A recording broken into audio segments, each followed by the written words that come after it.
చిన్నశంకరంపేట మండలంలోని అంబాజీపేట గ్రామంలో ఏర్పాటు చేసిన ధాన్యం కొనుగోలు కేంద్రాన్ని జిల్లా కలెక్టర్ రాహుల్ రాజ్ పరిశీలించారు. రైతులకు ఎలాంటి ఇబ్బందులు లేకుండా ధాన్యం కొనుగోలు జరుగుతుందో లేదో స్వయంగా తనిఖీ చేశారు.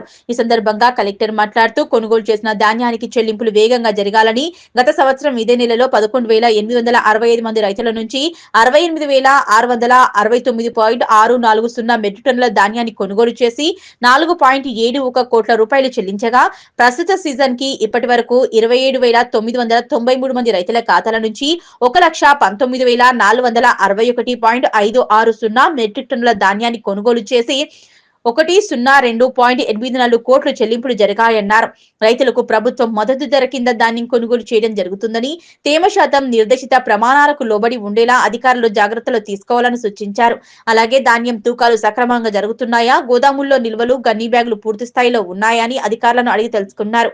అధికారులు రైతులకు సకాలంలో చెల్లింపులు జరిగేలా చర్యలు తీసుకోవాలన్నారు.